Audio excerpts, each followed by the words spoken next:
వారంలో 3 రోజులన్న సచివాలయంలో మా మంత్రులందరూ కూడా విజ్ఞాపన పత్రాలు లేకపోతే రిప్రజెంటేషన్స్ తీసుకోవడానికి సంబంధిత శాఖల మంత్రులందరికీ కూడా మేము నిర్ణయం తీసుకొని సచివాలయంలో అందుబాటులో ఉంటాం. సాయంత్రం 4 నుంచి 6 గంటల వరకు ఎవరు రావాలన్నా వచ్చి అనుమతి తీసుకొని ఆయా సంబంధిత శాఖ మంత్రులకు మీరు మీ దృష్టికి వచ్చిన సమస్యల్ని తెచ్చే విధంగా వాటిని పరిష్కరించడానికి శాయశక్తుల ప్రయత్నం చేస్తాం. ఏదేమైనా అధ్యక్ష, మీ నాయకత్వంలో ఈ సభ సజావుగా జరగాలని, సమస్యలకు పరిష్కారం చూపించాలని ఇక్కడ సభ నిర్వహించడం వల్ల చాలా సందర్భాలలో మంత్రులు ఇక్కడ జవాబు ఇవ్వడానికి కానీ లేకపోతే శాసన మండలి కొంత వివక్షకు లోనవుతున్నదన్న భావన సభ్యుల దృష్టికి వచ్చింది.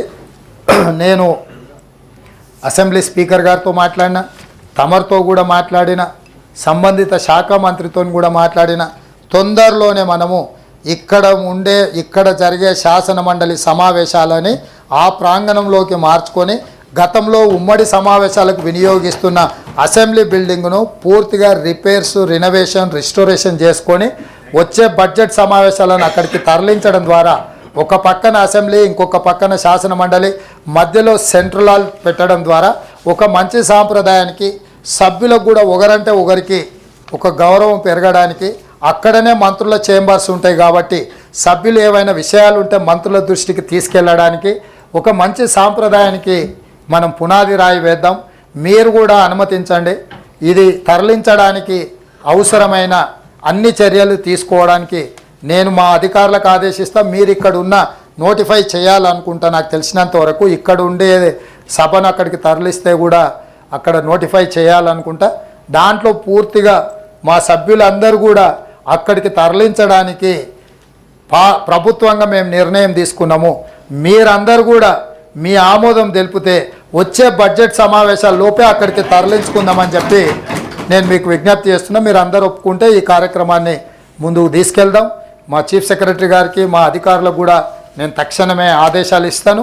దీన్ని అమలు చేసి ఒక మంచి సాంప్రదాయాన్ని నెలకొల్పడానికి నేను మళ్ళీ చెప్తున్నా, మనము ప్రజలు ఎన్నుకున్న ప్రజాప్రతినిధులము, మనం పాలకులం కాదు, మనం సేవకులము. వాళ్ళ సమస్యలు ప్రతి ఒక్కరు వ్యక్తిగతంగా వెళ్ళి వివిధ శాఖలతో కానీ వివిధ సంస్థలతో మాట్లాడలేరు కాబట్టి మనకు బాధ్యత ఇచ్చిండ్రు. మీరు ఏది ఉన్నా సమస్యలను లేవనెత్తడానికి ఎప్పుడైనా రావచ్చు. సమస్యల్ని పరిష్కరించడానికి ఈ ప్రభుత్వం ఓపెన్ మైండ్తో ఉన్నది. ఈ పరిపాలనను సజావుగా ముందుకు తీసుకెళ్ళి సంక్షేమ రాష్ట్రంగా, అభివృద్ధి రాష్ట్రంగా దీన్ని తీర్చిదిద్దుకుందాం. మన భవిష్యత్ తరాలకు ఒక మంచి సాంప్రదాయం. ఎందుకంటే గతంలో చుక్కా రామయ్య గారు, ప్రొఫెసర్ నాగేశ్వర్ గారు, చాలామంది మేధావులు ఇక్కడ సభ్యులుగా ఉన్నారు. వాళ్ళతో పాటు నాకు కలిసి పనిచేసే అవకాశం వచ్చింది. నేను మొట్టమొదట ఈ సభలకే వచ్చిన. నాకు ఈ సభ మీద ప్రత్యేకమైన అభిమానం ఉన్నది. ఎందుకంటే నాలాంటి యంగ్స్టర్కి 15-16 సంవత్సరాల క్రితమే అవకాశం వచ్చి ఇందులోకి వచ్చి కొంత నేర్చుకోవడానికి అవకాశం వచ్చింది. కొత్తగా వచ్చిన సభ్యులకు కూడా నా సూచన, ఆ రోజుల్లో మేము ఏదైనా అంశం మీద చర్చ ఉందంటే రాత్రి మొత్తం ప్రిపేర్ అయ్యేటోళ్ళం, చదువుకునేటోళ్ళం. ఒక్కోసారి నేను ఈ సభకు వచ్చేటప్పుడు ఉదయం డైరెక్ట్గా రాత్రంతా చదువుకొని డైరెక్ట్గా తయారై 1 నిమిషం కూడా నిద్రపోకుండా ప్రిపేర్ అయ్యి డేటా కలెక్ట్ చేసి అంశాలను తీసుకొచ్చి ఇక్కడ ఉండి ప్రభుత్వాన్ని ఇరుకున పెట్టడమే కాకుండా ప్రజలకు సహాయం అందించే విధంగా చర్చలలో మేము పాల్గొన్నాం. ఆ అనుభవమే ఈరోజు నాకు చాలా అంశాలలో ఉపయోగపడ్డది. నేను కూడా సభ్యులకు మీరు లేవనెత్తే అంశాలకు తప్పకుండా చైర్మన్ గారు మీకు అవకాశం ఇస్తారు. మనం పొలిటికల్ యాంగిల్లో మాట్లాడితే చైర్మన్ గారు అయినా సమయం ఇవ్వలేరు. మాకైనా మేము జవాబుదారీతనంతో మీకు సమాధానాలు ఇస్తాము.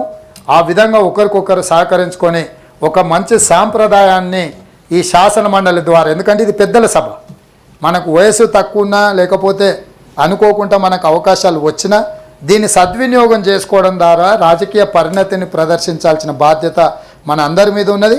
మా ప్రభుత్వం ఆ దిశగా సహకారం అందిస్తుంది, ముందుకు వెళ్తుందని తెలియజేస్తూ సెలవు తీసుకుంటాను. గౌరవ ముఖ్యమంత్రి గారు శాసన పరిషత్తు పాత అసెంబ్లీ భవనాల్లోకి మార్చాలనేటువంటి నిర్ణయం గతంలోనే కూడా ఒకసారి మనం తీర్మానం కూడా చేసినాము. కాబట్టి మనందరి యొక్క ఆమోదంతోనే వచ్చే బడ్జెట్ సమావేశాల లోపల అక్కడ మార్చడానికి అటు శాసనసభాపతి నన్ను ఎల్ఏ మినిస్టర్ శ్రీధర్ బాబు గారిని R&B మినిస్టర్ గారిని కూడా కూర్చొని దానికి కావాల్సినటువంటి రిపేర్లు అవన్నిటికీ కావాల్సిన డబ్బులు వెంటనే విడుదల చేయడానికి కూడా వారు ఆదేశించినారు. వారికి ప్రత్యేకంగా ఈ సభ తరఫున ధన్యవాదాలు తెలియజేస్తున్నాను. There are 3 amendments moved by the Shrimati Kalvakuntla Kavitha garu to the motion of thanks and governor address. They are before the house. వారికి నేను రిక్వెస్ట్ చేస్తే వారు విత్డ్రా చేసుకుంటా అని చెప్పారు.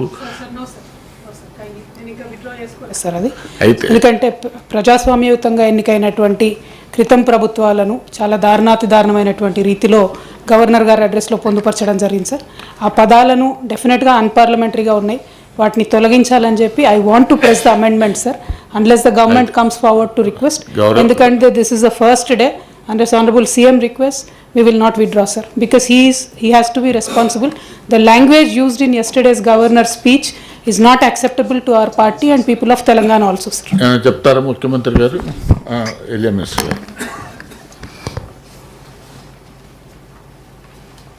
గౌరవ చైర్మన్ గారికి, గౌరవ శాసన మండలి సభ్యులందరికీ మరి హృదయపూర్వకంగా శుభాకాంక్షలు నమస్కారాలు తెలియజేస్తూ,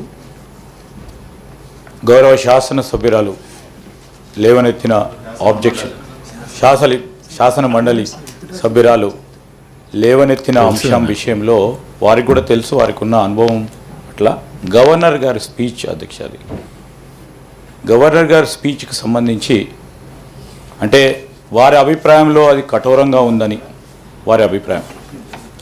ఈరోజు మొత్తం రాష్ట్ర ప్రజలకు సంబంధించిన ఒక ప్రధానమైన అంశాన్ని ప్రజల దృష్టికి తీసుకెళ్లే ప్రయత్నం చేశాం తప్ప ఎవరి మనసును గాయం చేయాలని కానీ ఎవరు వ్యక్తిగతంగా వారిని కంచపరిచే విధంగా మేము ఈరోజు గవర్నర్ స్పీచ్లో ముఖ్యమంత్రి గారు కానీ గౌరవ మా సహచర క్యాబినెట్ మంత్రులు కానీ చేయలేదు.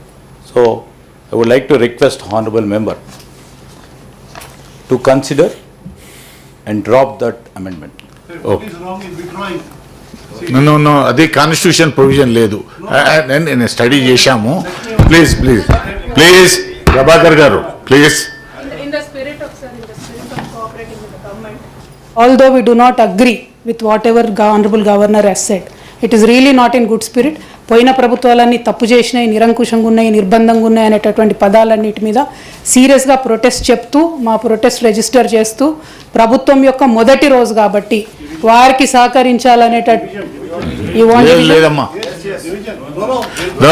ప్రభాకర్ గారు యు ఆర్ నాట్ అమైండెడ్. మీరేం నేనేమంటున్నానా ప్లీజ్. కవిత గారు గౌరవ సభ్యురాలు ఇచ్చినటువంటి దాన్ని ప్లీజ్ ప్రభాకర్ గారు కవిత గారు క్లోజ్ చేయండి అమ్మా. సార్ ఒకటి సార్ సరే with in the party there is a discussion. మాది మెజారిటీ ఉంది సార్, ఇక్కడ ఇంట్లో పెద్ద ఆలోచన ఏం లేదు. మేము గట్టిగా అమెండ్మెంట్ ప్రెస్ చేసి ఓటింగ్కి పోతే గెలిచేది మా తీర్మానమే ఉంటుంది. కాకపోతే definitely in the spirit of cooperating with the government. ఎందుకంటే తెలంగాణ ప్రజల కోసం ఒక మెసేజ్ ఇవ్వడానికి మీరు ఎంత దుందుడుకుగా ఉన్నా, మీరు మమ్మల్ని ఎంత పర్సనల్గా దెప్పి పొడిచినా, it is not personal, it is government, it is governance ultimately which matters. కాబట్టి with the respect to the institution ఇస్తున్నాం, అదే రెస్పెక్ట్ ప్రభుత్వం కూడా ఫ్యూచర్లో ప్రతిపక్షాల పట్ల చూపిస్తుంది అనేటటువంటి నమ్మకంతో నేను నా అమెండ్మెంట్ని విత్డ్రా చేసుకున్నాను సార్. Thank you.